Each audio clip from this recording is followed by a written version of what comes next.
schon mal Platz nehmen. This is still, I mean, that's true. We assume that if there are only the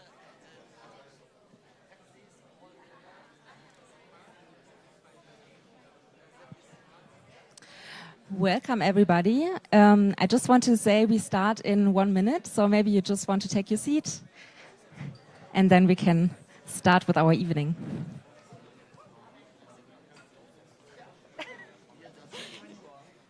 Sehr gut.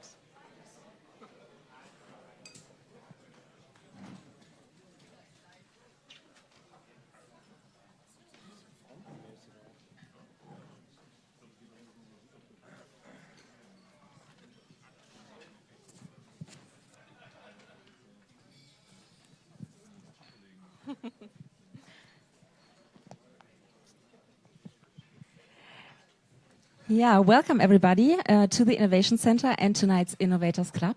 It's nice to see so many faces here tonight. And before we start with our panel discussion, I want to say also quickly hi to our online community on Facebook, because we are going to live stream this event as usual. And also to let you know, here in the audience, we will also take some pictures. So just FYI, we will also use those pictures internally, but it may be also the case that we use it externally. So just be aware of that.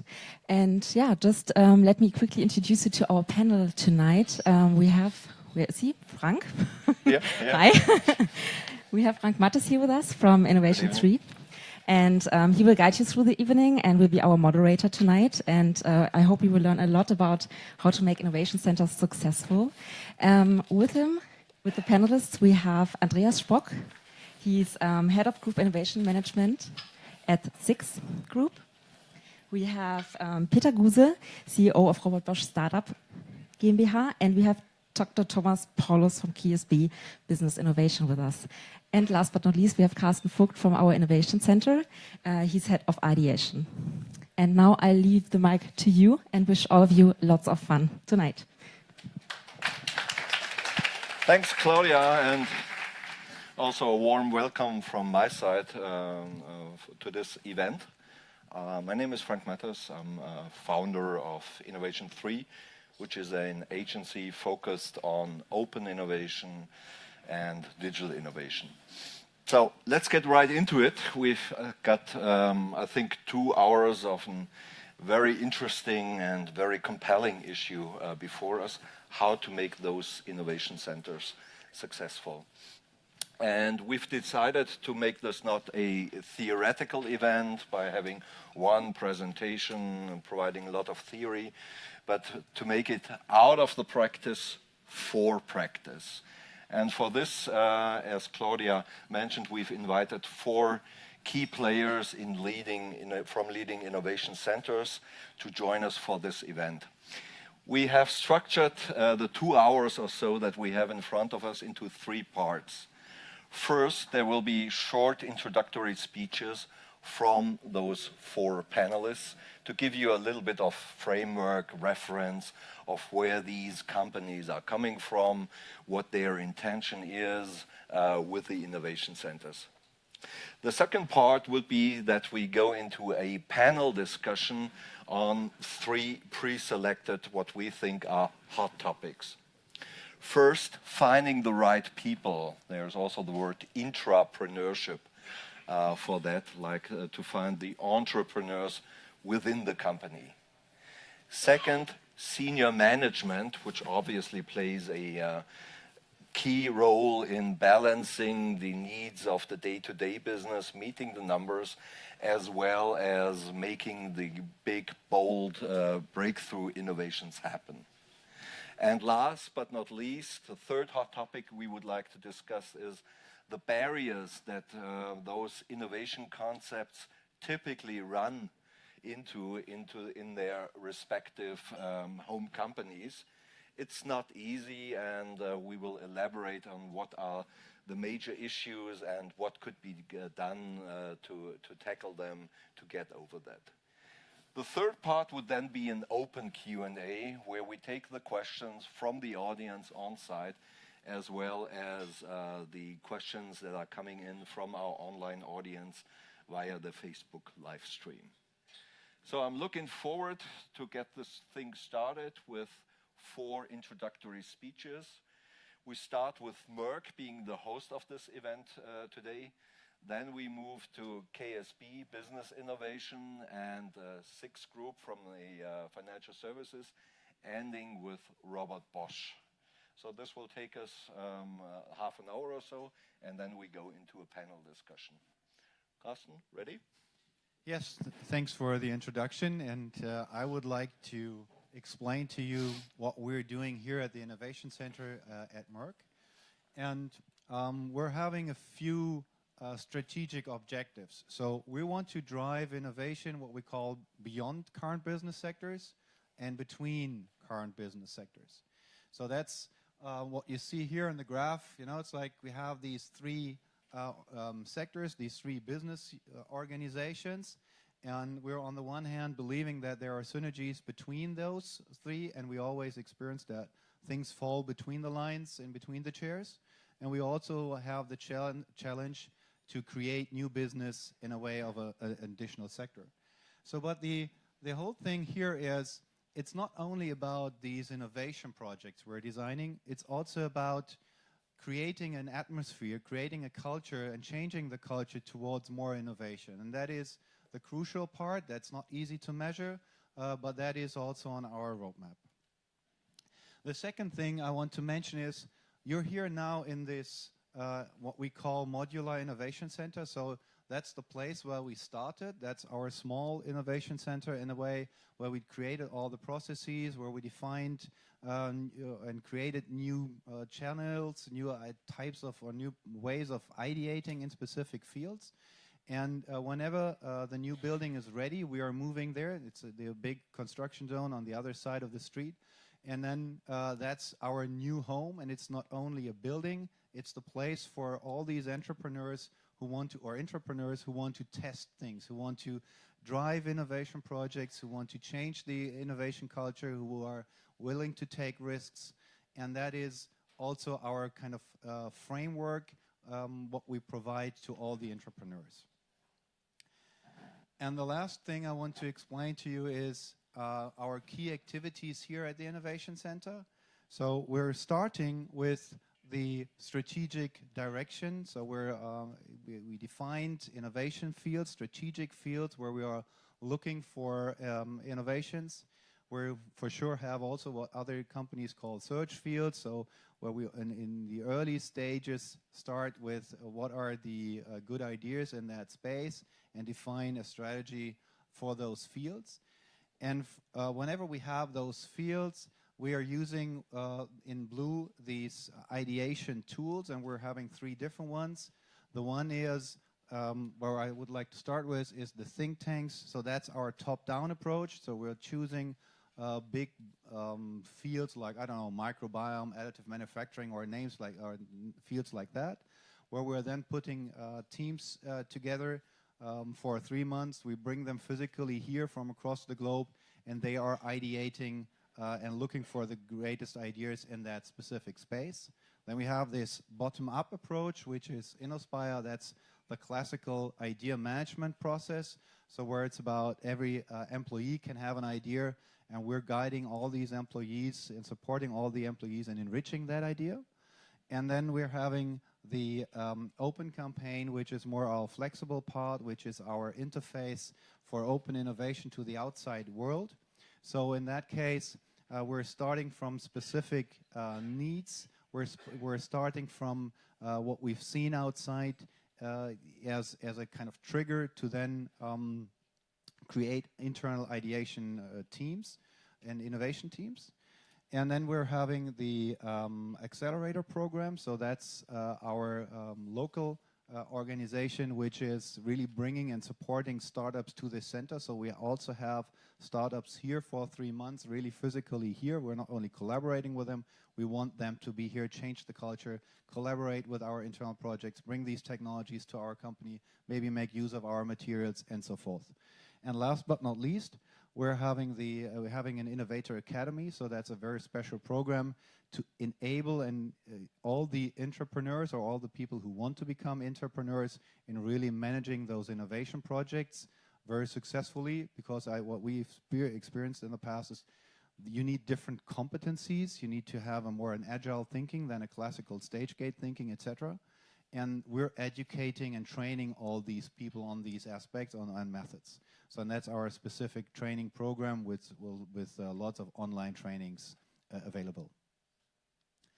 That's it from the Merck side. I hope we got kind of a feeling of where you are, and but see this as this place at Merck where we are experiencing lots of enthusiasts who are willing to take some risks and shape ideas in the way forward. And we're kind of the organization around them, helping the inventors or freeing up inventors from all the other nitty-gritty crappy things you might experience whenever you're running projects. That's it. Thanks, Carsten.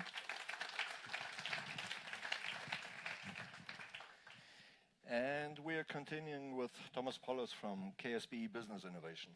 Yes, thank you for the introduction.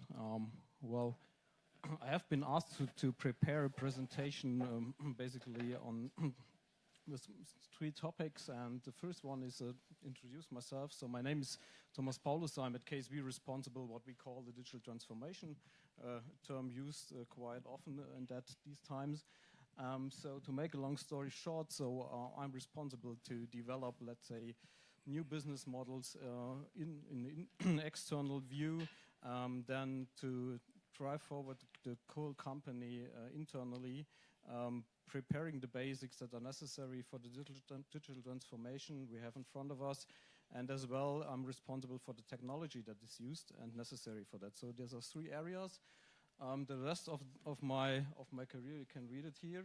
So some words about KSB, because I'm not quite sure if you know KSB. Maybe I could ask you, so to make this from the very beginning much more interesting. So do you know KSB? No, never heard. Okay, so some of you. So KSB is a manufacturer of pumps and valves, founded in 1871. So very old company. So there are our genes coming from. And the reason why we founded at the very beginning of this year, means a few months ago, this Business Innovation Lab was, so we have shaped in every industrial revolution the times by innovative products and services from the very beginning. So, and we want to prepare the company for the future. And this was the reason to think about coming from the technology, much more getting a view to customer-based and customer-oriented services. So this was the main intention, let's say, to start to develop kind of new business models which are digital, which are more software-based. And let's say we have the things, so the question had been, okay, what can be done beyond things? And this was the reason why we founded this Business Innovation Lab at the very beginning of this year, so in January. So we are really rookie, and the Capital, so this year's Capital magazine gave us an award for this. So let's say I cannot explain it in so many details as my speaker before, but what we are doing here was very hands-on. We had some ideas to start with. They have been agreed and approved by the management of by the board of management of KSB. So we have a really close binding to the board of management. We have one lab manager who's responsible for the operating of the lab. We have 4 teams in place who are working on 4 projects. The teams are headed by a project manager who's coming from KSB. So this was very, very important for us to have a close relation to the company. The lab is, of course, outside of the company, so it's not on the factory side, but very close to that, because we found that the first ideas are very close to the existing business model. So this was the reason to have it not so far away from our main sites, because we need the organization, let's say, to develop the things, to create ideas within the lab. So the teams consists of students from different faculties. So let's say we have musicians, we have of course business management students within the teams, and one KSB senior project manager. And of course we follow an agile process, so that means every 6 weeks we have our reviews together with the board of management. So there you can see it's very close, coming from the top of the company's management. And we have external support within the lab, let's say, to help us with the methods on the one hand side and to ramp up the whole thing. What helped us to start with this in short time, so we decided in last year in December to start with this lab and put it in place 4 weeks later, was that we have a long experience with innovations. So we have on factory premises since many years a startup cell, what we call scaling cell, and which is used right now as well, because our innovation lab ends with the development of the business model. And the scaling takes place at a different place in our scaling cell. So it is the same team, let's say, that starts developing the business model and then went over to the scaling cell. And this scaling cell is on factory premises. So that means it has a close connection to the organization. So what is the difficulty, or might be one of the difficulties we know from our innovation experience, is that every project has, let's say, one problem to be eaten up from the organization at a very early stage. Yeah. So let's say this has to be balanced, that the projects are not beaten up very in the early stage, and the relation, or let's say the contact to the organization remains. So this is the difficulty, and I want to address today. And I was asked to give you some success stories coming out of this innovation process. Of course, they are not coming directly from this business innovation lab. They are a little bit older, but I think there's one interesting thing which is called KSB Sonalizer. This is a mobile app which you can use to identify during maintenance round trips in the plant very easily within 20 seconds if a machine, it can be a pump, it can be any rotating equipment, is operated efficient or not. So it's very easy to use thing, and let's say this is something we had a lot of success and learned a lot about such kind of solutions, even up to the business model behind. Yeah, what is driving us? So I used a citation here from the brother of our founder, Jakob Klein, and a long time ago he stated, "Always stay ahead of the events and do not allow yourself to be drifted or overtaken by them. Keep your initiative and look ahead with clear eyes." And this is what we are doing with this approach. Thank you for your attention.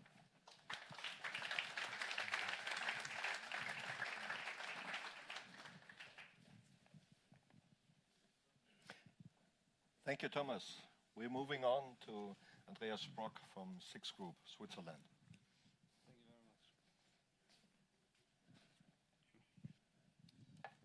very much. First of all, to explain what Six is,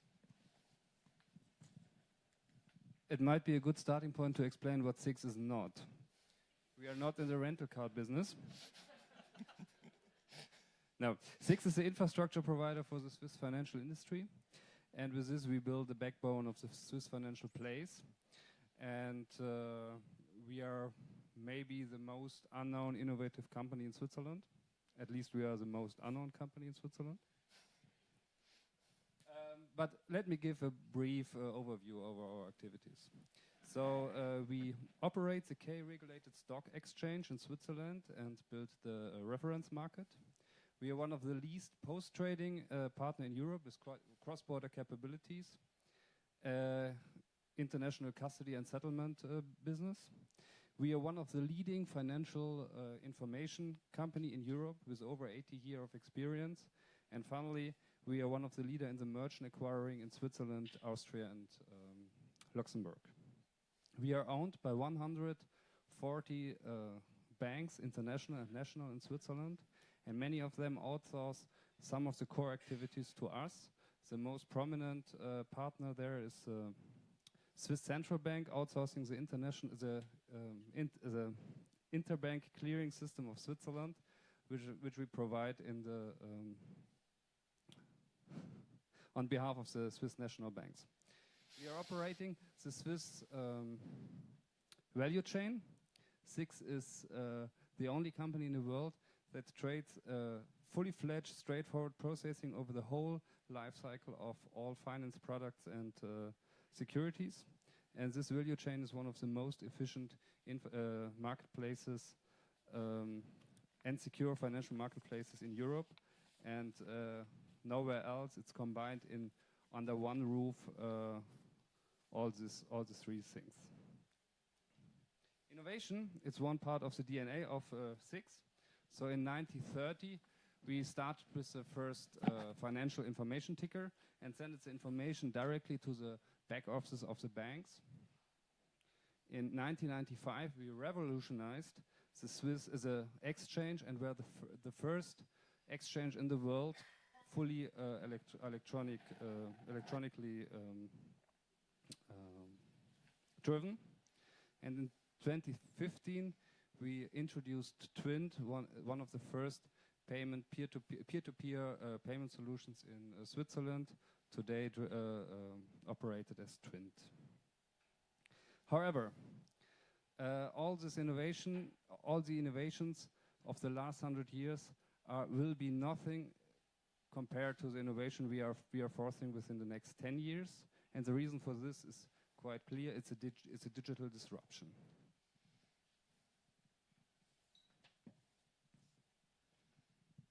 In 2015,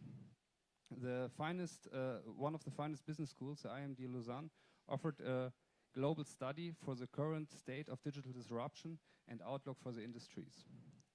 Survey respondents believe that 4 of today's top incumbents in each industry will be displaced by digital disruption within the 5 years. And even more, they give a list of the industries which will come first. For us, being on the 3rd place, it was a clear call to action, Might be interesting that the prognosis says that the financial services will be hit harder and sooner than, for example, the traveling industry, where Airbnb and Uber are one of the key examples of digital disruption. At this time, we brought innovation field in place to bring order in all the ideas and all the features, all the possible features, and we worked hard on it, how the digital disruption could change the basic of the business of our clients, and with this indirect and direct of our own business. Just some examples. We used applied artificial intelligence in a cooperation with IBM Watson for coming up with a better fraud protection in the payment industry.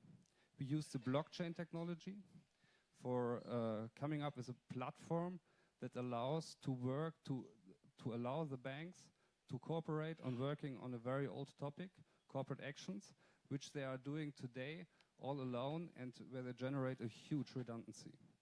And finally, we also use the connection of wearables and internet connection for coming up with a more user-friendly two-way authentication process.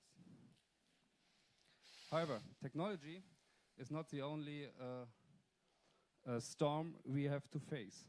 Innovation is more than addressing the aspects of digital. We have to deal with the war for talents, especially in the innovation field. You need specialists that are very hard to get in the financial industry. And we have to address the different strategies of our shareholders and customers, and finally to understand what are the real consumers' needs and how to address them. On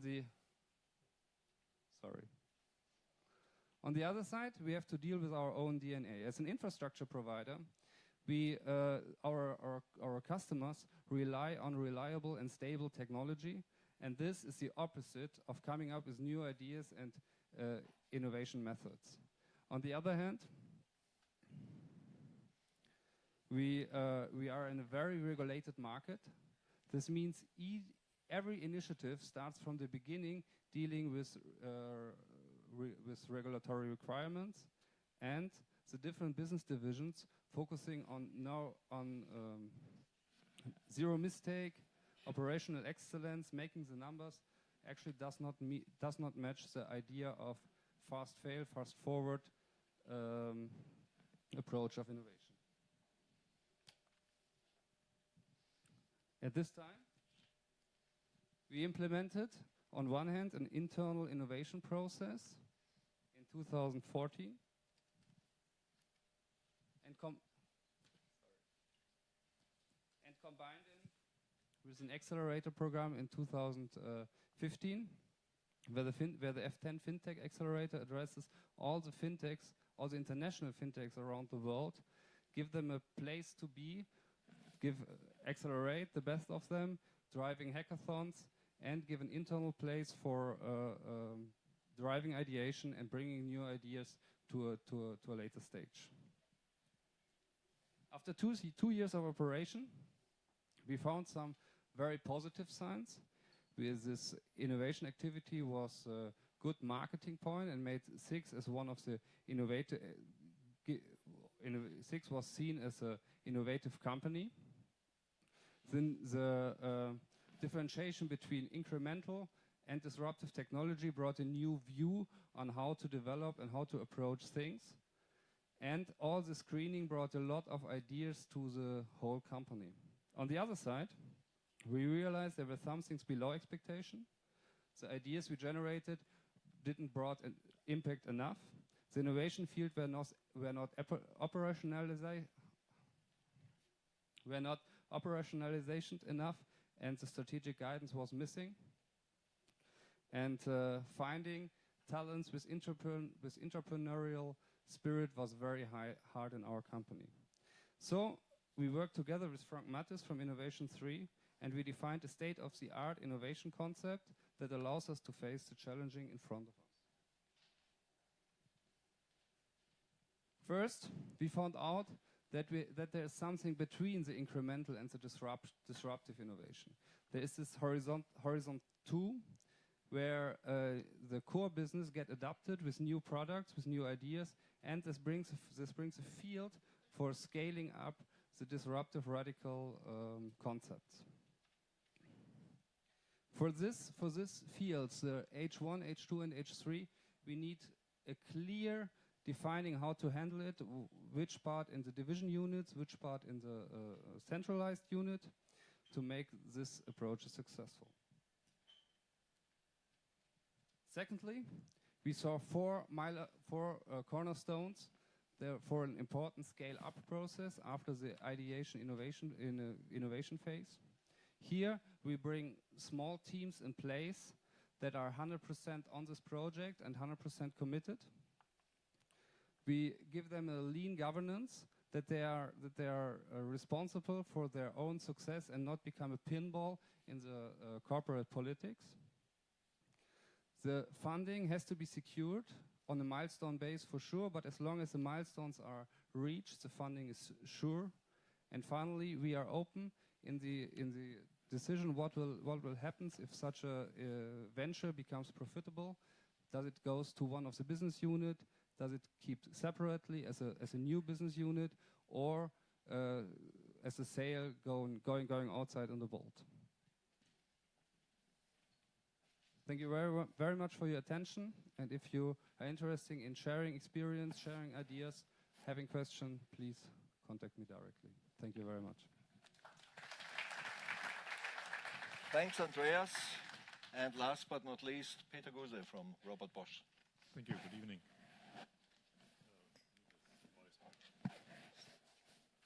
Thank you. All right. So first thing to notice, can you hear me? 12 minutes. First thing to notice here, there's a lot of Grow and not so much of Bosch. Bosch is not even on the slide here, on the next slide it is. And this is because we are an internal incubator, but we try to give innovation space. But first of all, why are we there? And there I notice that we have a lot of things in common here. We are coming from, not to say old, but established companies with a long history and traditions and heritage. But we also have core business that we all know will be threatened some point in time, sooner or later. And there's something we need to do about. What can we do about that? So I would like to explain it with this, and there's a little Bosch down there in the corner here, just to mention. So it's real, we are Bosch. So this is the innovation landscape that we see, and I briefly want to explain it. So downwards it's technology on the vertical, and upwards it's business. And obviously you can do innovation either looking to the outside of the company or with your internal resources. And what we all can do is, oh, and this damaged the slides a little bit here. That's all round bubbles normally. Imagine that, please. So we've got our core business, which is in Bosch creating like 70 billion euros sales revenues a year. And you know all the spark plugs and washing machines. And this is also maybe our problem. This makes about 60%. So automotive and consumer goods makes about 65% of our revenues. And we know what's going to happen to automotive. So this is going to change. But core business still earns most of the money and also spends most of the R&D money. So here we're spending about 7 billion a year, doing mostly technology innovation, improving our products with internal resources. So these 70 billion, they are spent to pay about 70,000 engineers worldwide. So then we realized, old Bosch, our founder, realized already in the 1920s, there's a lot of innovation coming from academia, so research institutions, universities, and their corporate research was founded. And by now, this is a body of about 1,500 people worldwide in major locations of academia. And they cost another 300 million. And then in the dot-com time, we also realized a lot of innovation doesn't come from academia anymore, but directly goes to small foundings, to small startups. And we can't see them because startups are short in money. They don't do marketing. So we need to go there. And the entrance fee to go there is funding mainly, or providing some resources, some support. So that's why in 2007, Bosch founded a venture capital arm. And they are funding about 40 million a year. And by now, it's a portfolio of 20 little companies. But they are only about technology funding. So they are looking into technologies for the core business mainly, not for new business. Then, of course, you can always buy business. If you have enough money, and as long as cash flow is positive, and in Bosch history, there was only 1 year where we posted a loss, 2011. All other years, there was positive cash flow, and you can buy businesses. And you can do that as long as you understand the business, what you're doing. So there was a merger, Bosch to Rexroth in 2000s. And also 2 years ago, Bosch took over the joint venture part of BSH, of Bosch Siemens Home Appliance. And this all works well because we understand this business and we understand what we are getting there. And the culture is pretty much similar. But we also have a bad history in buying into solar energy. And we don't want to mention it anymore.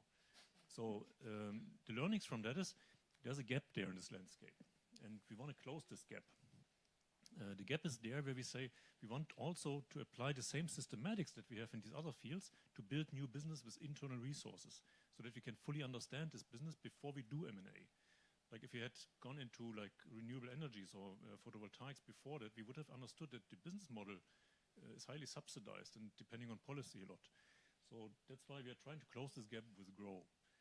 And Grow is a subsidiary of Bosch, which wants to give innovation space because especially radical innovation, this is all about giving space to these groups.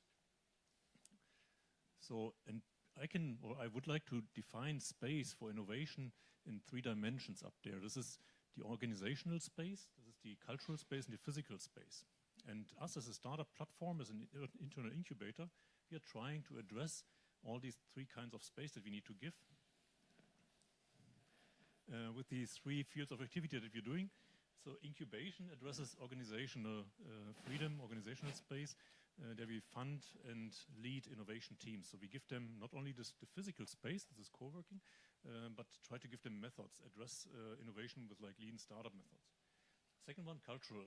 We're addressing it with experience. And this is very similar to the Innovators Academy that I heard about earlier. So we're trying to train people how to do radical innovation, how to talk to customers, like design thinking, how to apply lean startups, how to build MVPs, do custom interviews, run in these learning cycles. And also what a pivot is, and that pivots are not bad, but really accepted. And finally, physical space. Again, same as here. Startup teams have different needs from core business teams. Usually in Bosch, when you're an engineer, you have your office and you never see the customer normally. And you also never get to see the production of a product normally. So you can sit in your office for 10 years, work on a product, and you always do the same job for the same product, but for different customers, maybe 10 projects in parallel. But this is not what we want here. We want to have our people have an idea, build it, show it to the customer, get the feedback, and then go back home, learn, and build again. And in order to speed this process up, we provide spaces that have office and workshop under the same roof. And we do that in Ludwigsburg, but we also do that in the US meanwhile. We have also copied the system to India. And the space in Ludwigsburg, we're moving to a new space, so again, similarities here. So we started in 2013, so I had the pleasure of founding the company in 2013, but I also had all the work. And the space by now is too small. We started with 1,000 square meters for 60 people, and we were going to grow to 260 people by the end of the year. And finally, how are we actually doing that? So that was about the why, the what, and now the how. How we are doing that, how do we lead or how do we provide space to startups? The problem with old companies, experienced companies, is every time something goes wrong in the history of 131 years, people in Bosch sat down and said, okay, what went wrong there? And how can we prevent it? And we write it down. And this is a rule, a corporate rule. It's like laws. And we've got about 800 of them. So our core business is regulated by about 800 corporate rules. And they define everything. And this is what you also see here, like how is material purchased for automotive production, in order to create, at the end, 0 ppm, 0 defaults, 0 failure in 1 million parts, which allows Volkswagen to build cars that you turn the key at the end of the line and the engine that never turned before suddenly starts. But this we can't use for growth, so that's why we define new processes. And I think we can start with exceptions, but the problem with exceptions is, again, you have this problem with repeating the good ones and then not repeating the mistakes. So you better write down what went well. So at the end, we finally come up with creating new standards, new processes again. So process in itself is not bad. It's just that you cannot apply the core business processes. You have to have different ones.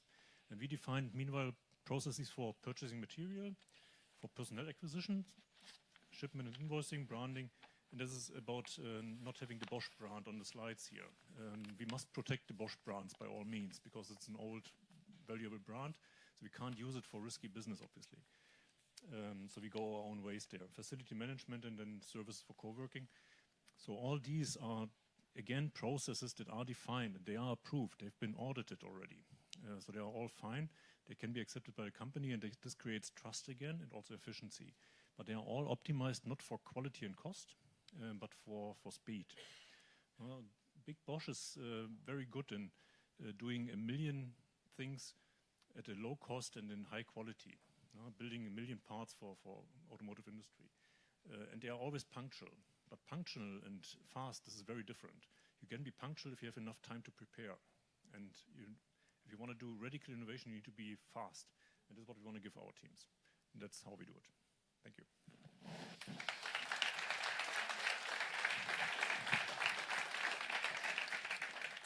Thanks, Peter, and thanks to all 4 of you. So let's move into our panel discussion. Could we move a little bit closer, please? So, and as I initially said, we will focus on 3 hot topics. First is people.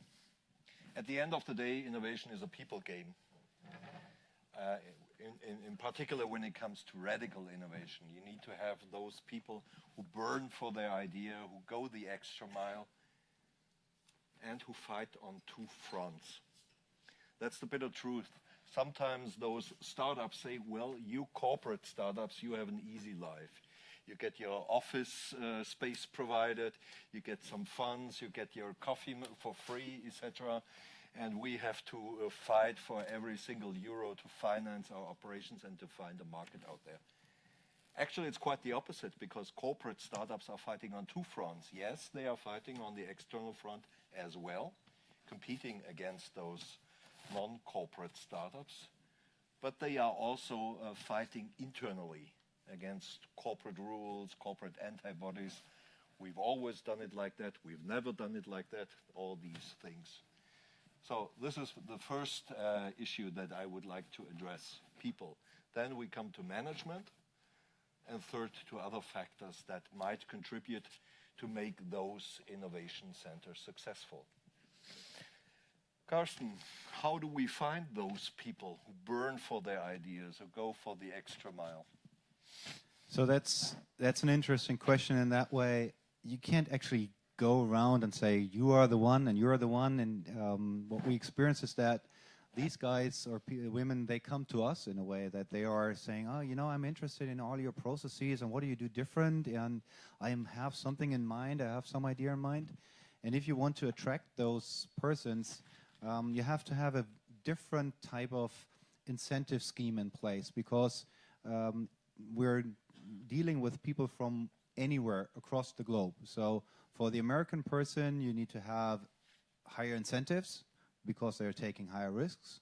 For some German persons, it might be more relevant to have a kind of second layer, a fallback option, and what happens to me if my project fails. And if you're then having a person from, I don't know, India who is working in Japan, for that person it's more important to come to Germany. So that's something you need to consider. Andreas, I saw you nodding. Yes. So finally, I agree totally. Usually the people came to us, came to innovation. So for example, we now start something in the topic of electronical idea, and it was announced yesterday, and today I got several mails for, okay, who's leading this and can I participate? The question for me is more, how can we keep these people when they are frustrated, when they try to fight against all the processes and all the, oh, we never have done it like this, or it won't work like this, so stop do it.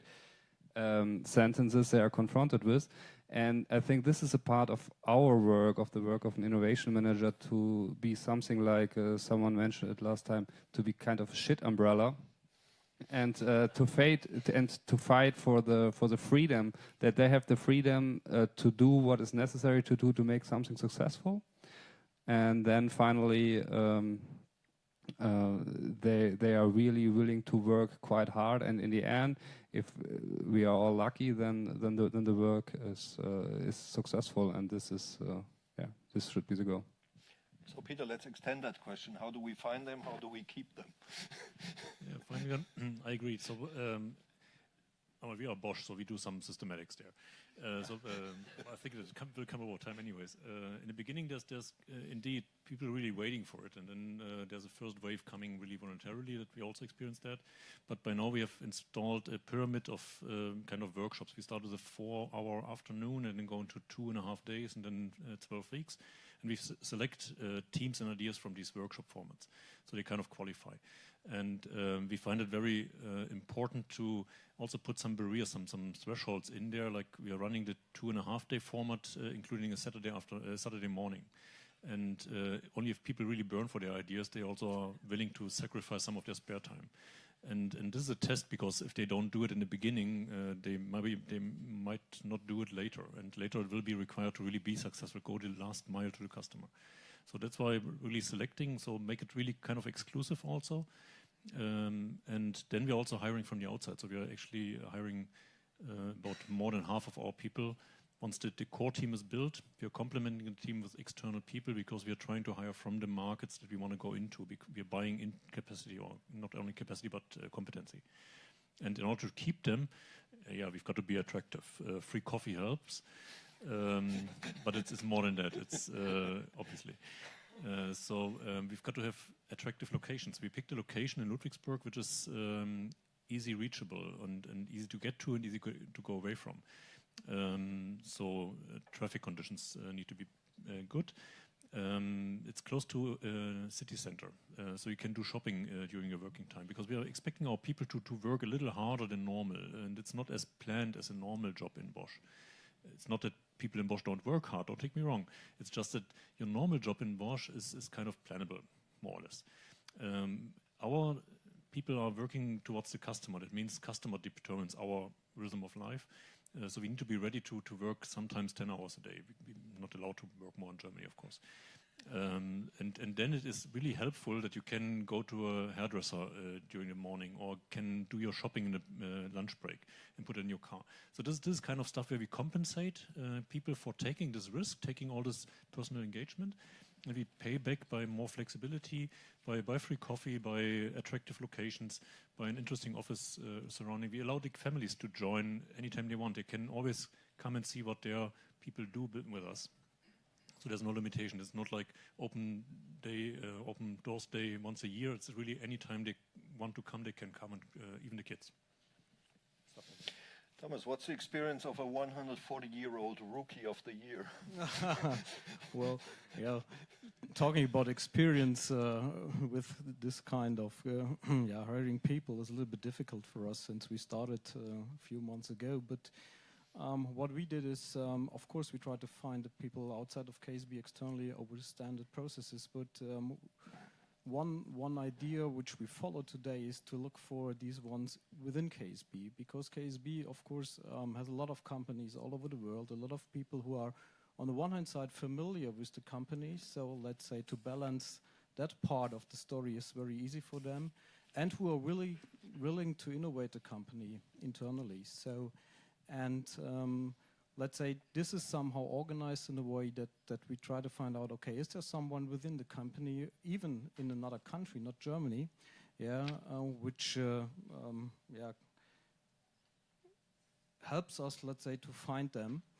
Of course, external, it's very difficult for a company like KSB because we are producing not so interesting products from outside. So we have steel and not so much things which are related to digital business models. But let's say we have been successful, very, very successful to look for them internally. So, and these people are really able to balance what you have mentioned. So to be able to talk to the organization in the right way, and on the other hand side, to be convinced that something has to be changed. Yeah. Mm. I would like to go a little bit deeper on the HR arrangements around those people. The people working in these kind of incubators, accelerators, labs, or at least the thought of company builders that you're having here, would they be on the payroll of core company, of the established company? Do they get new contracts? Could you say something about incentivation schemes apart from nice office spaces and the hairdresser close by? So how does this work? Would you like to start, Thomas, or Peter? Or? Well, I can start, but let's say our today's setup is that they have the standard contracts like they have in KSB, so there are no additional incentives. So it's much more about that they are motivated to do it. So and I think this is better than having incentives, because if you are just motivated by incentives, whatever they are, I think you are not the right one. Peter, I understand that the people working for Grow do have different separate contracts from core Bosch. But I would, first of all completely agree. It's not only about money. It can't be only about money. So you don't want to get people that only are there for the money.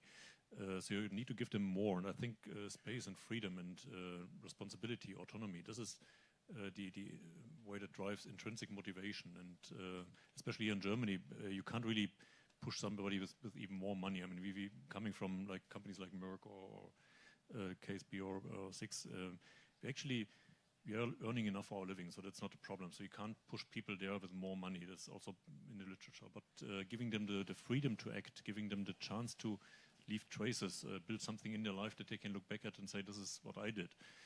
I think that motivates people most. As a side effect of being a separate legal entity in Bosch, we have the chance of giving our people individual contracts. But this is not so much for incentivization. This is more to honor their needs for maybe special working time. So we have got a lot of part-time contracts, for instance.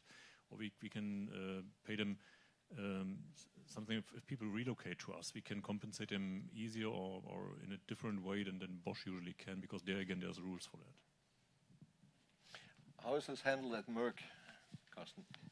So I would slightly disagree to some of the comments in a way that money doesn't count. So I remember studies which we were done in R&D, and even in those space where you expect just intrinsic motivated people, money counts.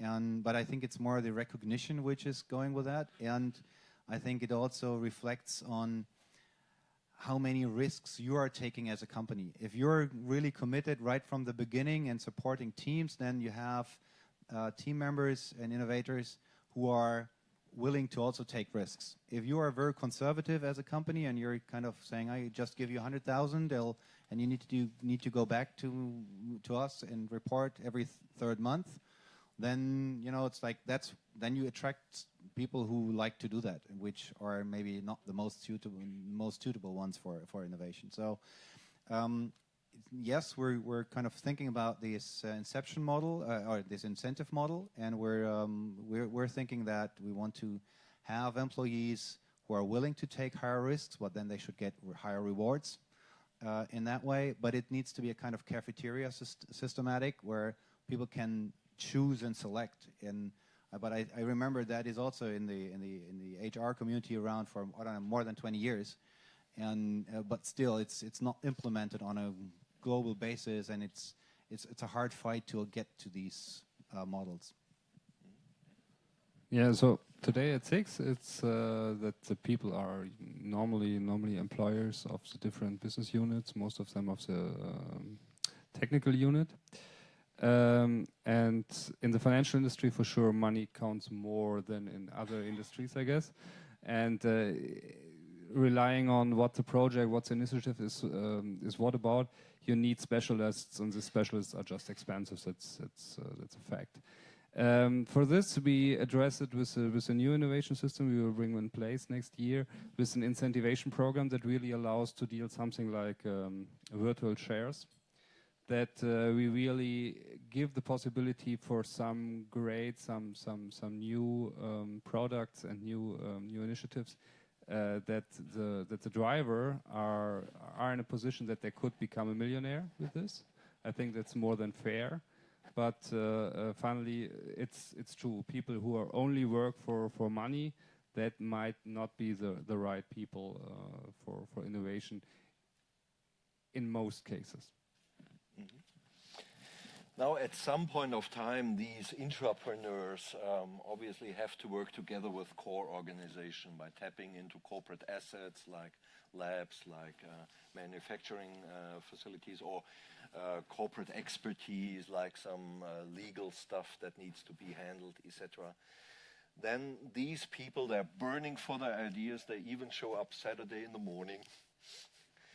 They look for some monetary incentives of facing a rather rigid, regulated, in this case even, corporate DNA, which is kind of different. And some of them might feel we heard this term before, level of frustration. So they burn for their idea. They think it's obvious that this is the best thing since bread came sliced, and they run against the brick walls. So what could be done? Andreas, he used a strong word some minutes before, to protect these entrepreneurs, to keep them motivated. Yeah, that's really a big challenge. Finally, we saw it with some teams we had. They came up with a product, and then for strategic reason, the product was killed. And this frustration, seeing in the team that was really performing overwhelming, was very hard, especially for me when I saw it. I joined the team lately when it was going down.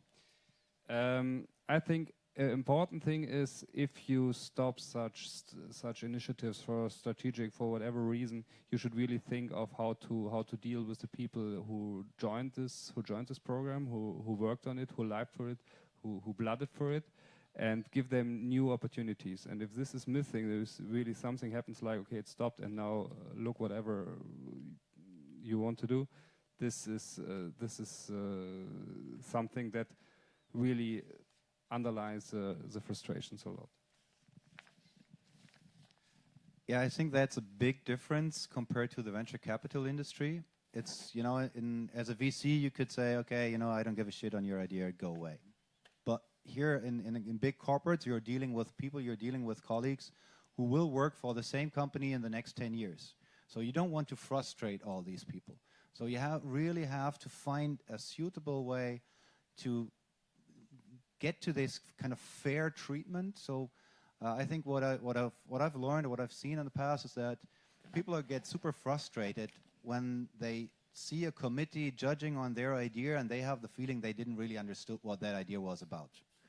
And if let's assume you're addressing a new market segment, so who in the company is there who is actually allowed to judge on your idea? You are the spearhead in that way, and you're kind of the one-eyed in the group of the blind. So you're educating actually the rest of the company first before then they can take a decision. And I read a study once where it was a family-owned pharmaceutical company in the US, and the owners, it's a family-owned company, and the owners said the board of directors is only allowed to judge on new innovation things if they were at new customers with 10% of their time before they took any decisions. So that was super strange to read in the beginning, but I think it was a very tough decision, and it shows that you need to educate also these committees.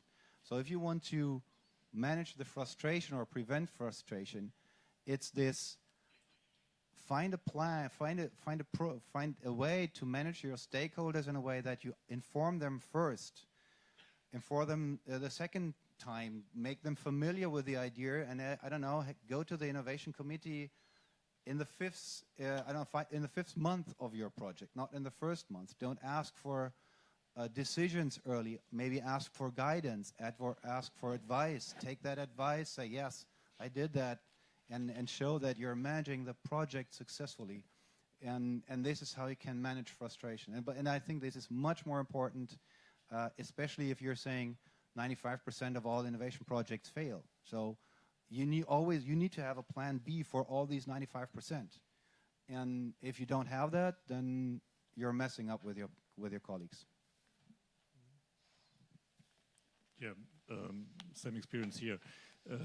Obviously, in a big company, the acceptance and respect for innovation is different in different parts of the company.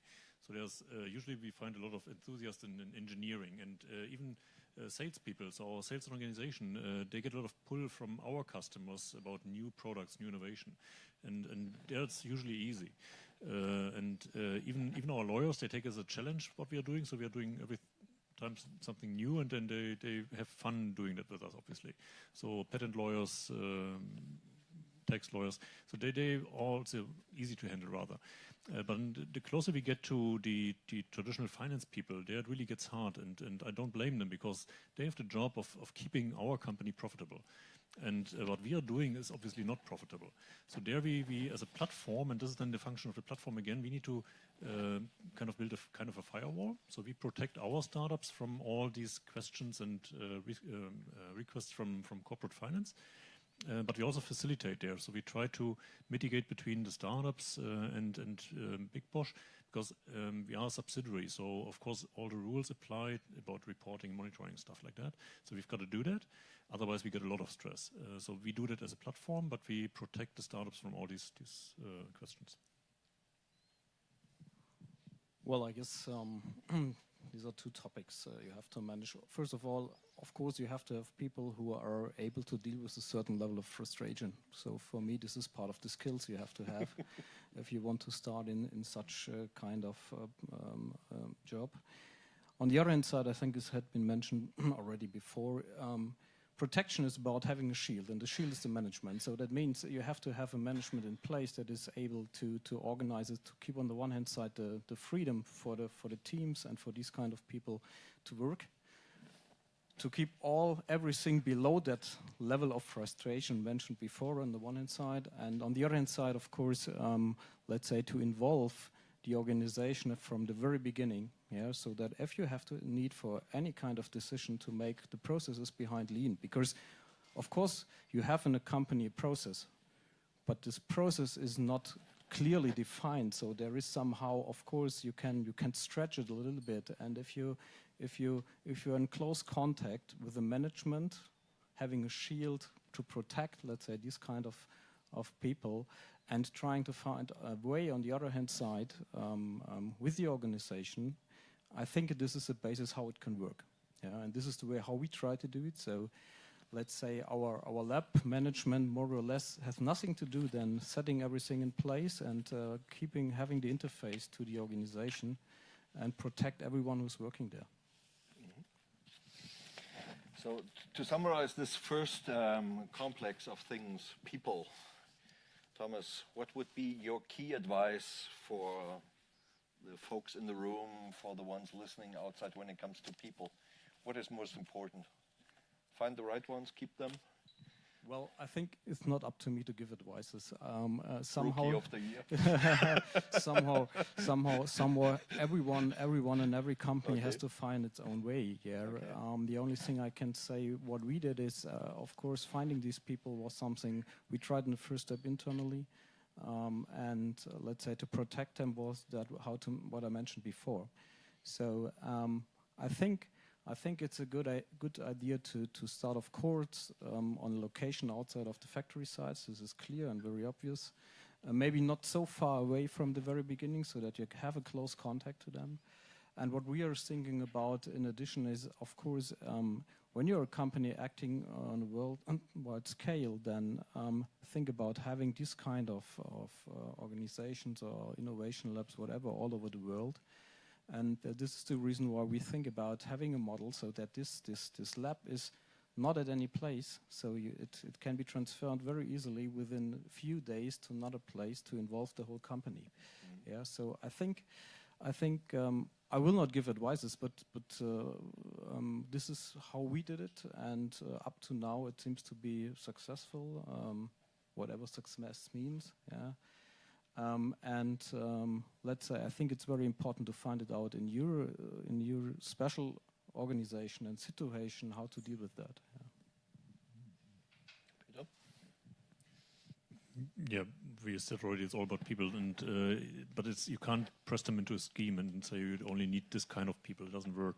So we look for diversity in the team. So we try to have a mix of ages, mix of genders, mix of origin and specialty domains. But we also involve the teams in selecting the new people. So it's not that management hires people, but we try to have the team actually get to know the new people, and also the new people get to know the team that they need to work with later on. And only if it fits, then we usually hire them. So that's crucial. And since we are so special, we also set up our own HR department in New Day. So starting from this year, we have our own HR department, because we realized that a lot of things is different in what we are doing, starting from contracts, working times, culture, and also selecting people and also getting them on the market. So that's why I think it needs special attention. And then finally, communication. So explaining what you're doing to everybody and how you're doing it, because it's different. So, in addition to what you said, so because I agree to all your recommendations, I would say consider the middle management. For sure, it's important to have top management support, but don't underestimate the power of the middle managers. They can help you, or they can kill something.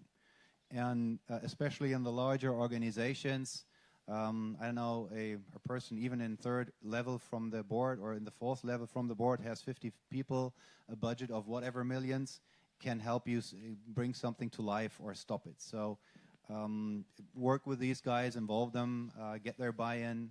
That's very important. The other thing is free up the entrepreneurs from all corporate processes as much as possible. They are coming to these hubs, labs, whatever you call these innovation centers, because of the larger freedom to operate.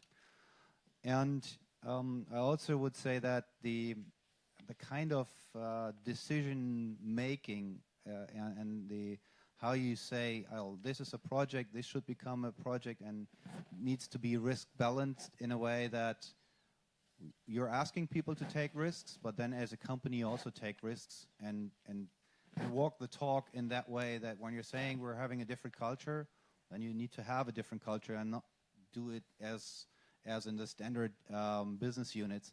Or you're saying we're doing it in a standard way, then you can walk the talk what you put on paper.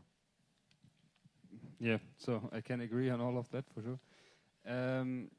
So from my perspective, I think hiring is a very important thing. So continuously hiring means hiring by myself. If I meet interesting people, hiring by my team, and to make sure that we need the good people, and if we have someone to bring him in place and give him something to do and give him the freedom to realize what he wants to realize. Because doing innovation, it's a very frustrating thing itself, because a lot of things does not work from the first or second or third try on.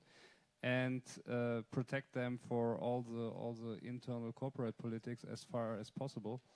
I think these are the important aspects for becoming a strong and productive team, and then the results are speaking for themselves. Okay, thanks to close this first round, and then let's move on to a second round, senior management. Now, we heard that these entrepreneurs need their firewalls to be protected. They have their own rules. It's not 800, but a smaller subset, etc. But at some point of the organization, the ones who are guiding, who are running, who are managing these teams will connect with senior management who also has operational responsibility, who has to deliver the figures, the top line and the bottom line, and has to respect the budgets. And these gentlemen or ladies are in a dilemma. On the one side, they are running an operational company, zero mistakes, lean, regulated, etc., etc. And they are also confronted with these agile people who work with jeans on Saturday mornings and appreciate the entrepreneurial freedom they have. What's your experience in your company? If we look at these few senior management people, what could be a role model, or what do you see in your companies, how this dilemma between the efficiency of the day-to-day and the agile, iterative design of the tomorrow can be managed? How do we get those people to put their skin into the game? So first of all, what you describe is a classical innovator's dilemma, right?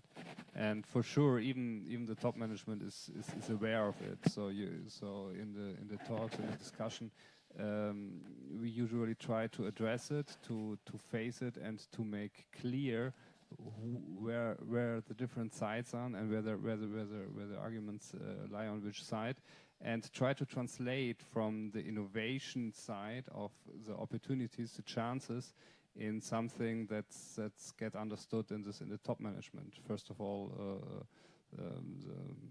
what could it mean in figures? What could it mean in chances? And how to develop the core business, underlying the importance of doing innovation for changing the business, especially in the digital business. It's one of the core activities we have to do. Otherwise, we are dead tomorrow. And to really face the both sides of the arguments. In a way, in a language that gets understood there, this seemed to, from my point of view, a successful way of addressing it. Yeah, so I think we're really happy with the top management we have and the family in the background. I don't know, they just built a new building just for us in that way. So I think that's really extraordinary. And so their skin is already in the game, but I think these people need good news. And how can you create good news if you're really acting fast? So I think if you can show that you're fast, that you're kind of saying, okay, I have some more good news and some more good news and some more good news, I think that's what makes them commit to an idea and also believe in that future. And I think it's also about how you sell your stuff. So it's this, we're in our academy program, we're really educating and training our entrepreneurs to sell their ideas. They are the kind of business card of us. So, and if multiple voices go to the same senior management saying that's a good idea, I think that's how you can get them into the game. Keeping the order here. Structured process. I think it's really about communication. So I mean, communication doesn't help if you're completely failing all the time. So you got to be successful once in a while and then talk about it. I think this is a key. And then really talk about it, because we're a small unit inside Big Bosch. So this is really we're talking about 200 people out of 400,000. So it takes a lot of effort for taking the message across to Big Bosch. And it's not that we only build business, it's also that we contribute to a cultural change by living a different agility, for instance, speed, but also contribute to the external image of Bosch. And this is valuable. And but people need to be made aware of that. It's not that we just sit there and then be successful, but if you don't talk about it and take the message across that this helps the big company in many aspects, then people tend to question what we are doing because it costs a lot of money, of course. Well, I think everything has been said already, more or less. The most important thing, answering your question, is about selling. You're absolutely right. So, of course, you have to sell what you do. So, if you think as such kind of innovation centers or whatever as a service to the company, so then you have to have the right argument in your hand. And one is, of course, speed. Another one is be much more customer oriented. So, which helps even if someone is in a total operative business, which is a clear argument. If you're in production, it's an argument. If you're in development, it's an argument. So, it will convince. Your customer, your internal customer, and I think an additional argument is that you can do it with less of investments.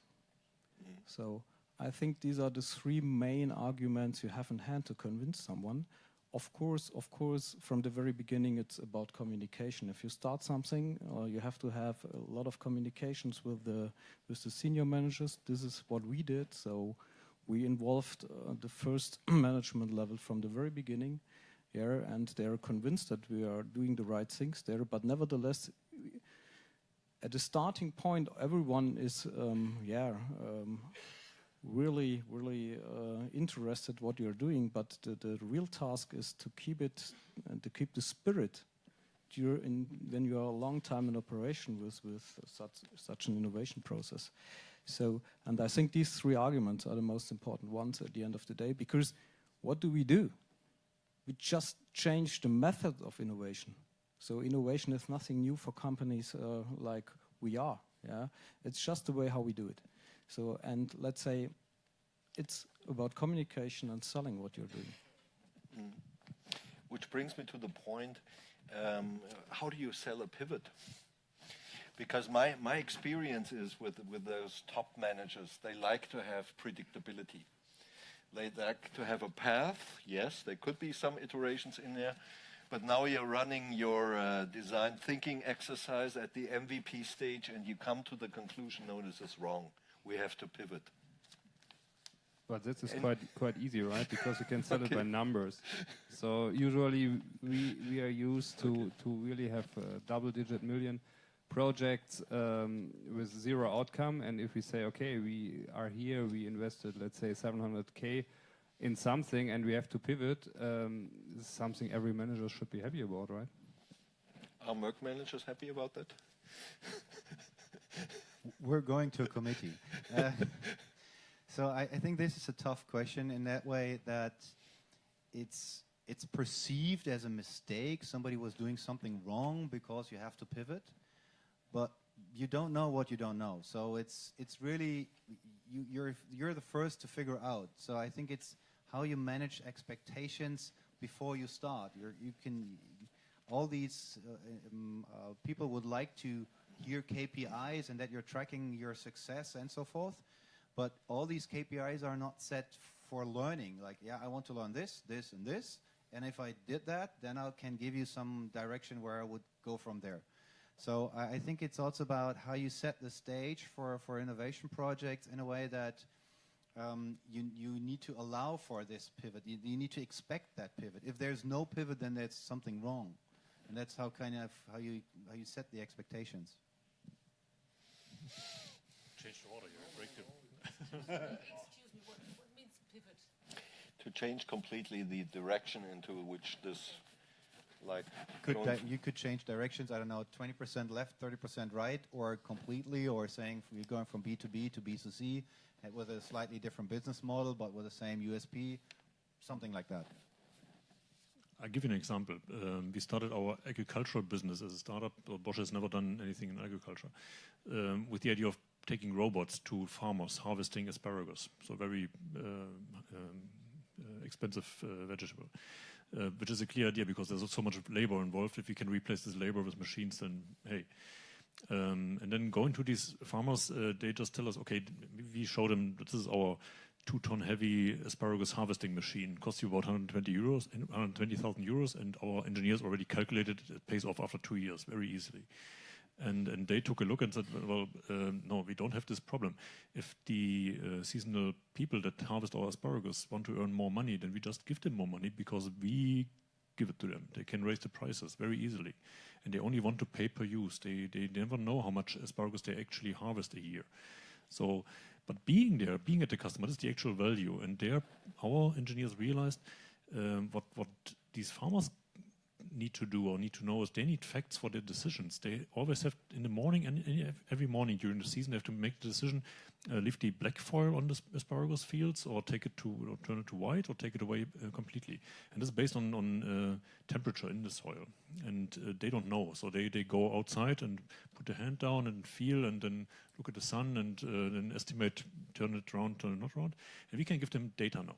So we changed completely. And this is really, I mean, horrible change in figures. So rather selling investment goods of 120,000 euros each, about 5,000 was calculated, compared to giving farmers hardware for free and asking them for a subscription to a smartphone app for 300 euros a year. This is completely, totally different numbers, so which takes us longer to reach break even, but at the end we'll be able to reach even more customers. And this is a pivot, very simple. But getting acceptance for that is almost impossible because traditional project management thinking is you've got a milestone, you've got your objectives, and you got a deadline. And if you miss either of them, the project has failed and you're dead. And here we say we just start over again. We throw away what we learn, we throw away what we've done so far. Money is gone, and we start over again. And acceptance for this is actually really hard. So we rather build a firewall and hide that until we are successful again. Honestly. Any additional comments? Well, we have a very open communication on that as well. And what you address with this question is, as well as this other. So what you address with this question is really a cultural change, yeah. So, and this is a change in the mindset of all acting people. On the one hand side, of course, the management. On the other hand side, the people are working for example, in an innovation lab. So, if you fail, okay, you have to deal with that failure. Is it a fail or is it not? We don't know exactly. So, I think the best way to do is to start such a cultural change, to be very transparent what you're doing, and very open on that. And this is, and you have to have, of course, the involvement of the management on the other hand side, so that this will not be communicated as a failure or something like that, or a change of the project in total. So I think this is how we do it. So we are very transparent on what we are doing, and we decide together, okay, how to proceed. Yeah, hiding nothing. Okay.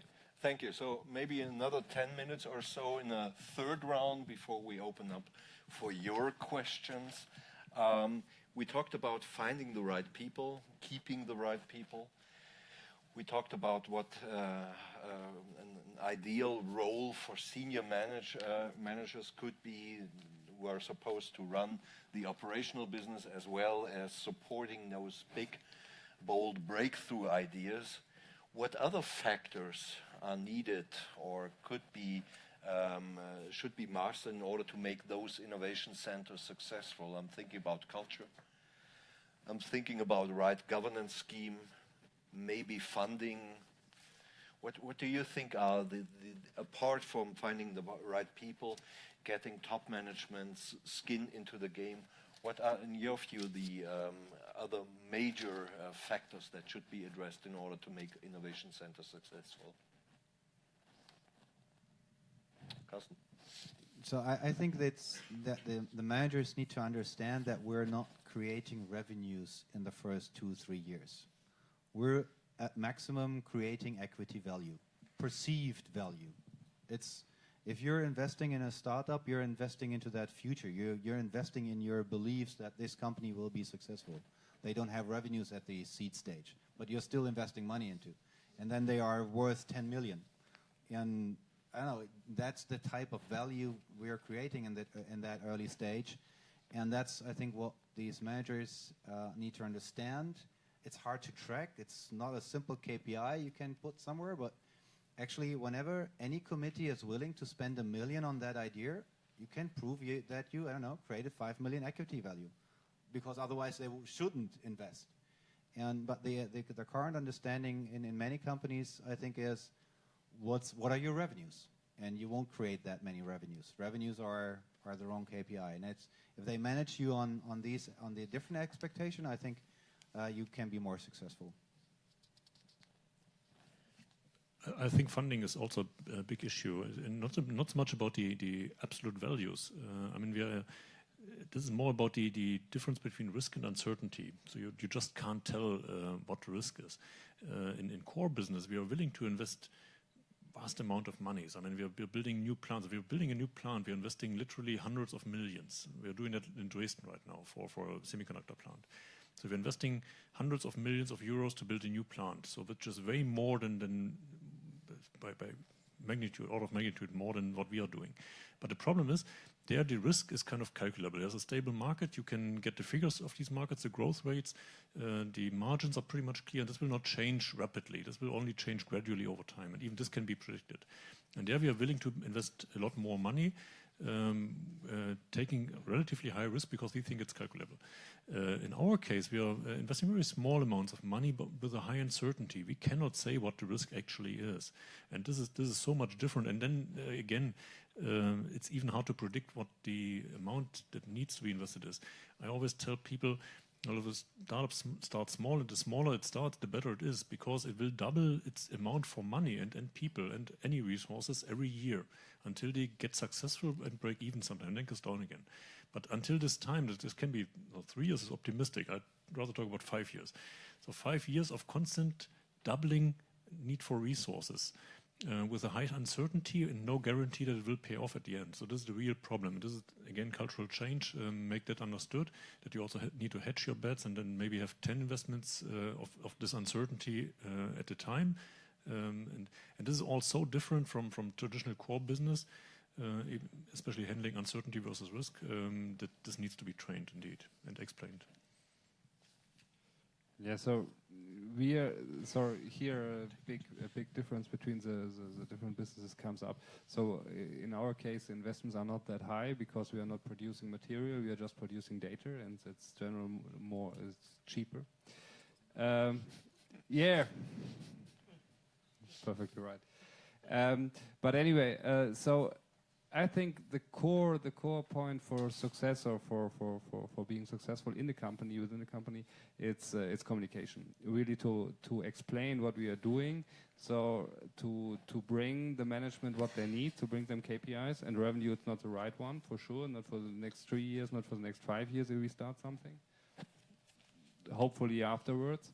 But to educate them that there are other KPIs. For example, usage. How often use the people the product?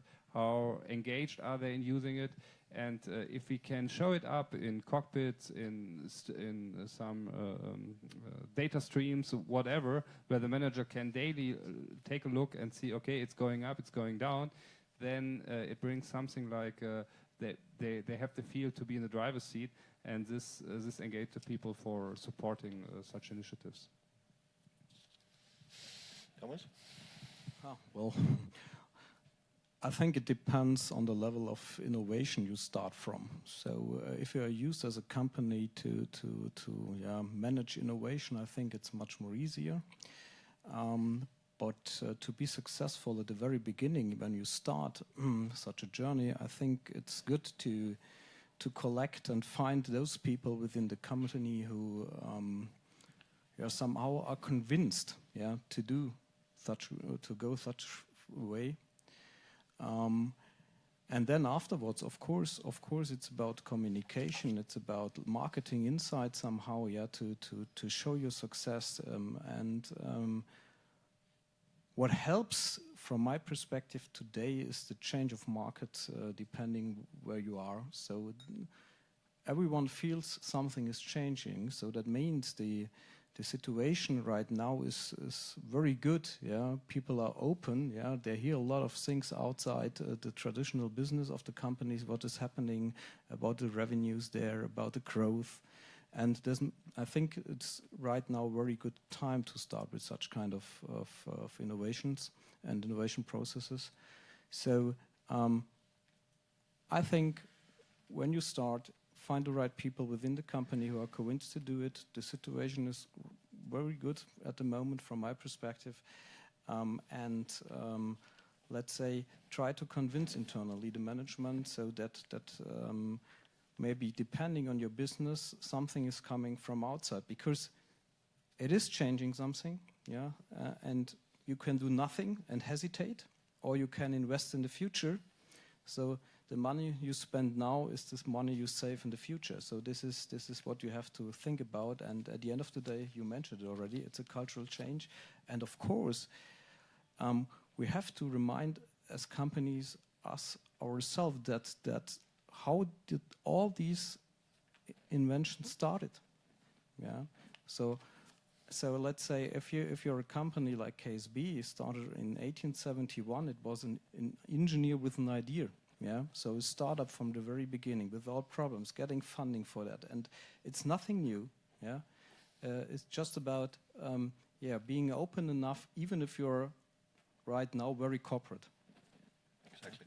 That's why those big companies love the garages. You have one more comment? Yeah, sure.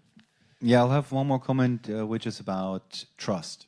So if you are, let's say, the personal assistant of the CEO, you would probably get $1 million by this, just to be invested in whatever, because you have a kind of track profile, a track record. And as a no-name, if you're going to the board and say, I want to have that $1 million, it's much harder for you. So, but if you can show that you're doing your job right, and that they can rely on you and your personal assessments, opinions, and so forth, I think that's what you also need to plan and consider how you do that. And just going there to a board with a, let's say, non-professional looking presentation, that doesn't help to build that trust. But as soon as these people trust in what you're doing, in yourself, in the team, I think you have a much bigger degree of freedom. And but that's something which needs to be actually managed and as a specific target for the projects. I think that's important. Thank you. So that concludes the panel discussion part of this event. So in order to make those innovation centers successful, it's about finding and keeping the right people. It's about making sure that senior management gets the skin into the game. It's about building trust, building up trust, the communication, the funding, the changing of the culture. To summarize it without providing a cohesive answer to that. So the stage is open for your questions. We need to use those microphones because only then we get online. So please go ahead. Yeah. Good evening, Bernhard Forschler. My name. This is a question to Peter from Bosch and Carsten from Merck. You've carved out your innovation centers basically in own teams, even in own organizations with the GROW GmbH. I have a twofold question. First, how do you decide which innovations or ideas will be developed in those centers versus the, let's say, traditional R&D functions and organizations? And secondly, from a cultural aspect, do you sense also some kind of competition between the old traditional departments? Some kind of maybe jealousy if new stuff comes out of the innovation center and so forth? So far, all the good stuff has come out of the R&D departments. So I'm not that much concerned about this competition with R&D because I think it's not a competition. So whenever we are talking about it, we're always saying we're not replacing anything in that space. We need to collaborate. We want to work with them. So it's I think if you're just trying to compete, you won't be successful. So we're actually saying we're looking for ideas, innovation, concepts, and so forth in either specifically defined innovation fields, or or we're kind of supporting our colleagues if they have something, where the costs end up in one sector, but the revenues will end up in the second sector, and they will probably not align themselves in a way that the one is bearing the cost and the other is getting the revenues. These KPI sets are not defined to overcome those are artificial hurdles which we need to solve. And I think whenever we are supporting these colleagues, these options, I think they're actually interested in working with us. So I think it's not a competition. I think you definitely need to bring these people on board. And whenever we're deciding on which projects we are incubating here in this center, that's a multi-stage process in a way similar to the one at Bosch, and where we're also involving what we call sector representatives. And we're having different ones in place for different things. And now, for example, our ideation campaign is running, and we're having 70 experts from the different organizations across the whole company to give us their feedback. And whenever there's somebody saying, that's a stupid idea, then that's killed. Yeah, some similarities again. So I also noticed that our unit is about building business, not so much about product development. So there's no competition. It's rather seen for R&D people as a chance to get some of the radical ideas to life. So there's no problem there. We still need to show a lot of appreciation for the traditional core business. It's not old world and new world. It's just we need to be aware that drinking our free coffee, the money for this coffee is earned in the plants, in the night shifts, doing products, millions of products with very little creativity. So we need to be aware of that. Make our people aware of that. Selecting ideas, there's a few hard rules. So it's got to fit into our claim, like invented for life, which excludes quite a lot of stuff actually. So we're actually not doing. We only try to do sustainable stuff. So there's also a timely, unlimited way of scaling, and also globally global scalability. Because Bosch is a big company, so to be relevant for Bosch, it's got to be sustainable and globally scalable, and invented for life. And then we actually involve experienced people in selecting with gut feeling the right ideas, because I like to believe that trying to define innovation fields, we also do that. We've got 5 innovation fields, but they are not very narrow. There's like kind of electrification, automation.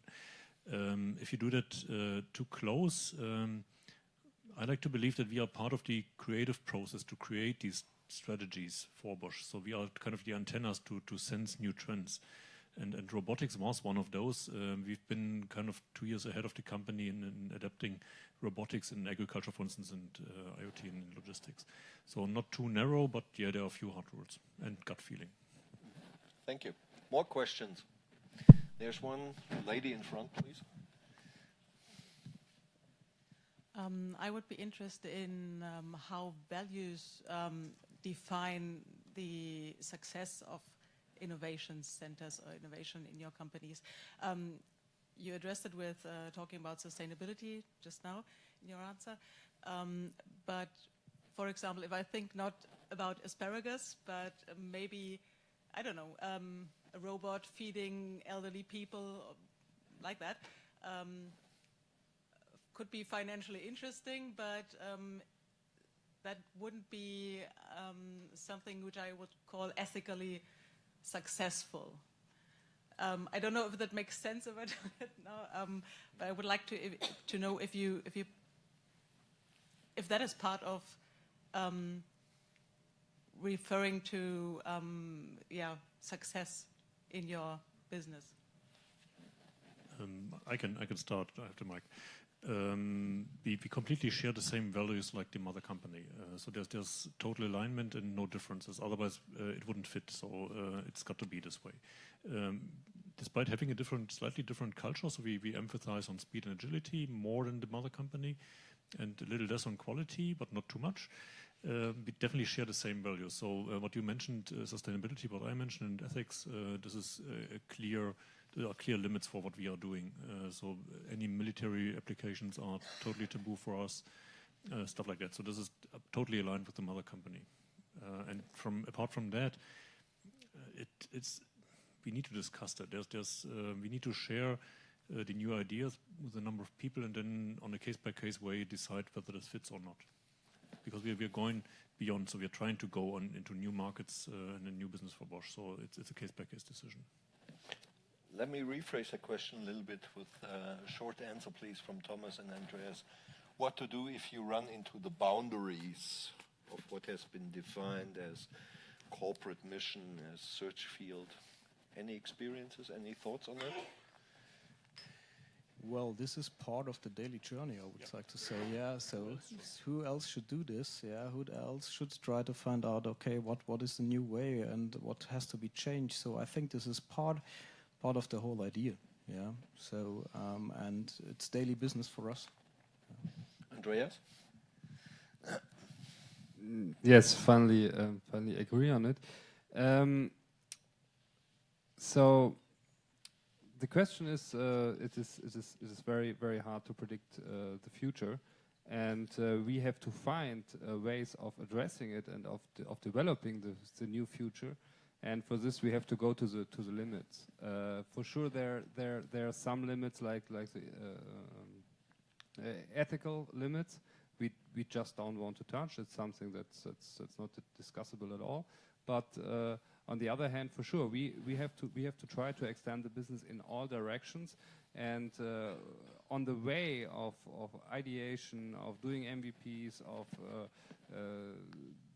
of testing whether there's a product market fit, whether there's customer interest, we have to try to rise the customer interest to keep them. And if it's possible, there could be some new products, some new revenue streams out of it. Otherwise, we have to kill it. Let's see, do we have some questions from our online audience, maybe? Yes, we do. Yes, we do. There's one question for the whole panel.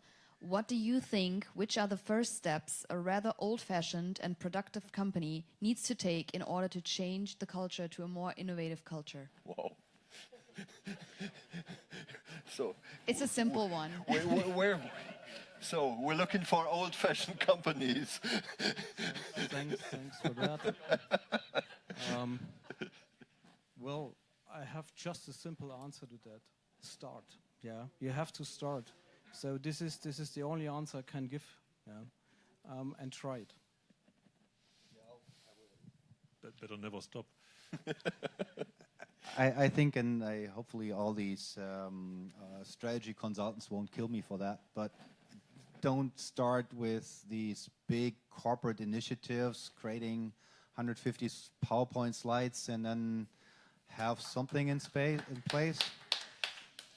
It's start lean, create that organization, that place where you can, I don't know, with 2-3 people go into one field, go into one direction, see if it works, go back, go into a different direction, and try to have an organization which is kind of breathing in that way, that you're pulling people from the organizations just for 2 months, 3 months, 1 month, so that you can give them back and don't have this huge overhead, just to learn and figure out if there's something in that space. That will be my recommendation. Yeah, nothing to agree on it. Maybe finally one thing: start with some initiatives, keep the focus on the important thing, keep the focus on the value you produce, and then sharp this diamond out of it, and might be this becomes a light tower, and then you get attraction from the senior management, from the top management, and then something like an innovation initiative, innovation program could be brought in place. Maybe one more question from the online audience before we come back into the room for more questions. Yes, there's another one. It is somewhat, it's some questions within this whole comment, so I'm just going to read it out. Which do you think is best? Innovation dispersed or centered? Which works? Like those companies that use software to bring in innovation to their companies, like Spidget, if you know that. Have you heard of it? So this is maybe we can center it to which do you think is best, to have it to have innovation centered, or to have it dispersed all over the company? That depends on the horizon, Andreas. Yeah, exactly. So this is the topic SIX is actually facing, and for us, we really see, because we have some business units with very specialized knowledge that's necessary for coming up with new ideas, for make them doable in the business. So if we talk about H1 and H2 on this business unit focus, definitely keep it in the business units. Otherwise, if you have cross topics that don't find any place at one of the business units, you have to have it centralized. So our approach will be to try both, and then really work hard on the connection between both innovation programs. Any more short comments? No. Okay. Then Gunnar, we have one question here. The gentleman in the blue shirt. I would like to be knowing about your view on the difference between those companies you are representing, mainly family-owned, or where the family is still holding major stakes, as compared to other companies that are publicly owned. Do you see any difference in their way of looking at innovation, funding, and supporting it?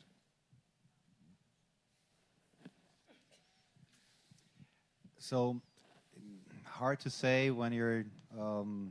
Let's say I'm looking back at the company I was working for before I joined Merck. So, in that way, I think you can be innovative in a way that it doesn't matter. You know, it's like you could be family owned or you could be publicly owned. I think the difference maybe is this short-term versus a little bit of mid-term horizon. So I think for a publicly owned company, it would have been a very tough decision to build such a building and in really investing this huge amount of money. This is a long-term commitment. And as a publicly owned company, I don't know if you really want to make this bold move in a way. Now we're doing something different. It might be that you're saying, yeah, we were always innovative, and now we're having a new building, but it's I don't know. It's more. There needs to be a more short-term return on invest perspective. I think that will be a difference. I assume there is. I would agree that there's an advantage in family-owned, or we are foundation-owned, so not the family but the foundation, in not publicly owned companies in terms of sustainability and long-term view. This is true. I see that also with our innovations, like stuff like common rate injection or ABS or direct gasoline injection. They took like usually 10 years until they really took off in the market. And you wouldn't see that in a publicly held company. What I can see in publicly held companies, they are forced to show their strategy on a regular basis, and it needs to be consistent. So I see more skill and more competency in creating and communicating strategy in publicly held companies, because on a quarterly basis they need to convince their investors, and you can only convince them with a clear strategy. And this is some, well, not in Bosch of course, but that might be a drawback in these family-owned companies. Thomas? No? We've got one more question here, Gunnar, and then please. Thank you. I am Jan Horvath from Zülke, and I have a question. How do you handle your successful projects? Do they go? How do you overhand them to your corporate units or organization? Are these the same people who handle it afterwards, or are there new people? This could be very interesting from my side. Never change a winning team, so this is a clear one, no? And change gradually. So we are doing that right now. So we started in July transferring a team to a business division. And we do it in a very gradual process. They stay our employees. They still enjoy our space and all the contract conditions. But they are mixed with a team from the business division, so they learn from each other now. One side learns the corporate processes, and the other side learns the agility. And we actually plan for a 1 to 2 year process to transfer them back, and never change the team. The rookie, yes. So let's say we have we have some experience with innovations, and what we did in the past is what we do today. So I mentioned at the very beginning, we start with the innovation lab procedure, defining the business model, and afterwards we go into scaling cell. And within the scaling cell, of course, one objective is to bring the idea to the market and try to find out, okay, what will be the best way to proceed in the future? So, of course, there is one way to transfer it into the organization. That it depends a little bit how far the business model is away or close to the existing model, and how the organization will be able to handle it.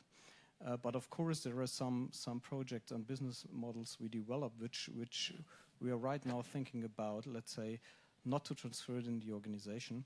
What we did in the past already, so this is nothing new for us, but is a decision we have during the scaling phase.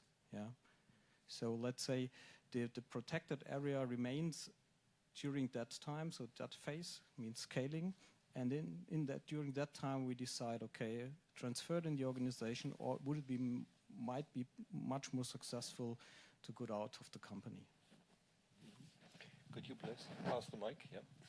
Yeah, Tom Wanger, I also have a question. So I think, Peter, you mentioned that innovation can come from outside the company, from startups, from academia, and also from within the company. And so when you described the pivoting process, I was wondering if you consult also external experts, because sometimes the value of these projects can not only be assessed initially by the revenue terms, but also, from external experts that might actually be able to tell you, well, this is something that is really hot, but you guys might not capture it right now. So I was wondering to what extent these external experts are considered in your pivot or persevere decisions. Yep. I mentioned already that we are building our teams actually at least half from the outside. So we are hiring external people in. So they have no Bosch background and have a fresh view, usually bringing expertise from the market. We also hire in mentors and consultants, coaches, during these workshop phases. So from this 2-day workshop, we already work with external people, again, for honest feedback without Bosch perspective. And later on, when the startups are in incubation and scaling, we ask them to create a board for themselves, an investor board, that needs to consist at least of one external person. So, of course, they need to be Bosch people because they make Bosch money decisions. But we asked them to hire an external expert. And this is a bit hard to find somebody who's trustworthy, free of personal interest and so on. But we encourage the startups to hire an external expert. So we have time for 2 more questions, plus obviously, I guess, the opportunity to have a drink after this event. So let's see, we have 1 question, we have 2 questions. So we start here, please. Magdalena Böttger, hi. My question is, you talked about the cultural clash, maybe, or the cultural change that needs to happen. And what time frame do you see for that? Like, how long does it take until your company will say, oh, we have 100 startups racing ahead, and we're cool with that, and we know how to handle these crazy things that are going on? I think I'm using a different example again. I was working in a company where they wanted to change the culture, and we had a new CEO coming in. It was a restructuring case at that time, and he more or less laid off 70% of the middle top managers, and not at the same time, but within 1.5 years, 2 years time frame. And I think if you really want to change the culture, you either need to have these dramatic measures, or you need to give time. And just thinking that, I don't know, that you change the culture within 5 years, I think is pretty unrealistic, and it also depends on what you're doing. So, for example, if you're saying, we're having a new failure culture, and if you're betting your money on the wrong horse, it doesn't matter, it's fine, and then you fire the first person, then that's ruining your plan for the next 5 years. So I think it's a really a long-term endeavor. It's really hard to measure that you're changing things, but there are many little routes kind of you have across the company. So I don't know, we are now having business partners in procurement. We're having business partners for innovation in legal. We're having business partners anywhere in the, or not anywhere, but across many different organizations. And then you're having ideation workshops here, and then people from finance are coming and like, can we do innovation workshops for corporate finance? You're like, yeah, sure, that's great. So I think if you have a look at all these little seeds, then you see success much faster. But you have to really go down to the lower levels to see those. Okay. Then we are going for a last question, Gunnar, right in the back. Hi, my name is Carsten Lambrecht from Frankfurt, and I have a question concerning how to get the ideas into the organization. We heard that, especially from Bosch, we heard that you don't want to change the team, and you said you are hiring the people for the innovation process, special people. So are these people are going into the business process and moving there and staying there, or is there a fight between these team members because there are these team members who have free coffee and have these crazy ideas, and then they have to move to the business part? Yeah, that's why I said it's got to be a gradual process. So I can string that to the question before. So when you want to change culture, you better change the people if you want to do it fast. Unfortunately. And this is why we are hiring external people. Partially, that's why we're hiring external people. So we complement a team from a core team from Bosch. This is typically 2 male engineers coming with a product idea, and then we start working with them to make it a business idea, and then complement the team from the future market. And indeed, to get these people interested in moving back to Big Bosch, really takes again some cultural change. And that takes time again, because I don't want to replace the team then, because they carry a lot of knowledge in their minds that we want to keep. And so we try to motivate them to go back to Bosch and also encourage the business unit to take them on. And that takes time. Then it's back to time again. So that's why we spend about 1 year or 2 years. So I would like to emphasize on your aspect that's no project transfer without team transfer. So I think if you want to implement innovation in a business unit, and I don't know, you have a poor product manager there, and they say, oh, this person already has a 120% capacity load, you know, and then you say, here's another great idea, you will never get anywhere. So you need to have these enthusiastic persons who kind of keep that product, that concept idea alive. And the other thing is, what I've seen in the past is don't try to transfer that idea too early. So, and that's also the problem with the startups. In a mechanical way, you kind of need a clutch between the different speeds. You know, it's startups, you know, want to take the decisions by the next day, but in a large corporate, you need to have 3 weeks in advance the meeting invitations being sent out before you get anywhere, and then you have to align with others, and then so I don't know, in 6 weeks you're ready to give you a first feedback. And so whenever you want to transfer these early results, it needs to be kind of capable of being included in a product in the next 2 years, 1 year. If you're not at that stage, I think it's very hard to have a product really developed in the organization and not die before or die halfway. Final short comments, Thomas, Andreas? Yeah, so again, not to transfer the idea too early. It's an important aspect, and then usually the product or the idea is in a situation that usually it's not that interesting for the people who brought it at this point. So if it becomes profitable, then some of them just say, okay, it's not interesting for me anymore. I want to do something new. But usually, if they are really connected to this product and made it profitable, then for sure it's a quite good idea to keep the team, or as many people in the team want to be by the product, to keep them at the product and find them a place. But then for sure there are different challenges, and you have to think of reorganization the team and bringing new aspects to the team. Thomas, famous last words, up to you. Well, just one idea. If you know at a certain stage that you want to transfer the project to a certain business unit, so a good idea is to involve the business unit at that stage. So of course keep the team on the one hand side, but ask the business unit to send one employee of this business unit to the project team.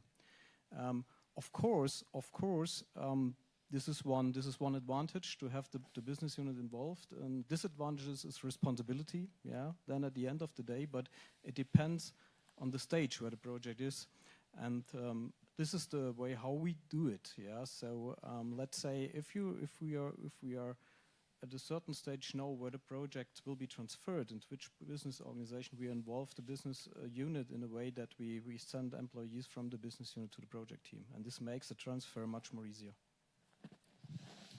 Thanks. This concludes the formal part of this event. Thank you for attention, in particular to the online audience. But before you leave, Claudia, we do have some announcements about upcoming events, isn't it? Yes, that's right. Thank you, everybody, for this great panel discussion. Thank you for your questions. Before I leave you now to networking and some more cold drinks, just a few announcements from our side. This time we have mainly Merck-only events planned, but bear with me. If you're an external person, I will keep it short.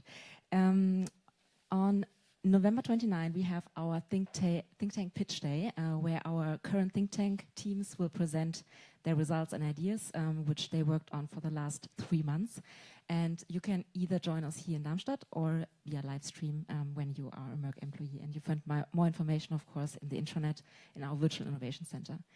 And if you want to join us next year for the next think tank, we currently have the application phase running, and it goes on until December 4. So check it out in the Virtual Innovation Center. Check out the topics we have. We have this time 3 topics. And yeah, just apply, and we are looking forward to seeing you. Then December, we have a great webinar plan from our Innovator Academy. We have a famous poker player explaining how he can transmit poker strategies to business strategies. This will be really interesting. And we have our Accelerator Demo Day. I'm sorry. Also in December, where our current startups will present their projects and their ideas to the Merck employees and connect with our departments. And finally, as Carsten mentioned before, currently we have our big ideation or innovation campaign running, which is called Innospire. And we just closed the ideation phase, and we have close to 900 great ideas from our colleagues worldwide. And currently the experts within Merck evaluate these ideas, and on close to Christmas, December 21, we announced the top 20, which will make it to the next phases for Innospire, which will be the marketplaces in February. And now to all of you, this was our last Innovators Club this year, but we're already working on the next one, which will be in January. So just stay tuned on the channels we usually use, Eventbrite, Meetup, and of course our internal channels for the date and the topic. Thank you very much. Have fun. Bye networking. Bye.